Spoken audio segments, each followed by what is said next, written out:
you have given it to me.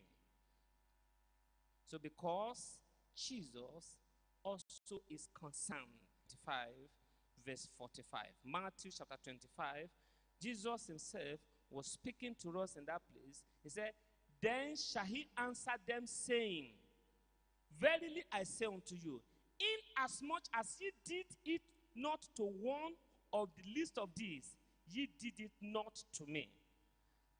And this shall go away into everlasting punishment, but the righteous into life eternal. So, if you fail to give to the needy, that can make you a candidate of hell. That will not be our portion in the name of Jesus. That will not be our portion in the name of Jesus. We also saw the story of the Good Samaritan in Luke chapter 10, where Jesus told, who is my brother? The Good Samaritan, he was able to care for the person that was wounded, that was dying. Even in this our generation, where it becomes much more difficult to intervene in some situations, we still have to bear the love of Christ to intervene. Because you see today, there are so many things. Some people will just wait on the road and say, hey, I'm dying and I'm only for them to, where you stop, just for them to come and rob or do whatever. But even in the midst of that, give us the wisdom to love in the name of Jesus. When we're talking about love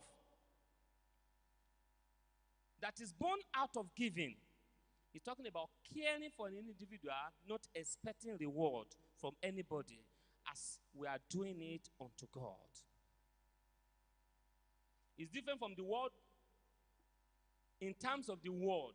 What the word calls love, which is about taking advantage of people, which is about involving in sin and evil. No, for us as children of God, it is about perfecting the will of God in care and holiness. And I pray that the Lord will help us to be able to achieve that to his glory in the name of Jesus. Now, what happens when we share and care for one another? What happens? Let's look at 1 Corinthians chapter 9, verse 12. What happens when we care for one another, especially the needy, especially the people that are in need, the poor, the people ourselves? What happens when we care for them? Let's look at 1 Corinthians chapter 9, verse 12. 1 Corinthians chapter 9, verse 12. If others are partakers of this right over you, are we not even more? Nevertheless, we have not used this right, but endure all things, lest we hinder the gospel of Christ. Let's look at the next verse, verse 13. Verse 13. Verse 13. Do you not know that those who minister the holy things eat of the things of the temple, and those who serve at the altar partake of the offering of the altar? When we accept our brethren, when we accept ourselves, when we care for ourselves, it brings up a type of fellowship that we feel that we belong to one another. It gives us a sense of acceptance.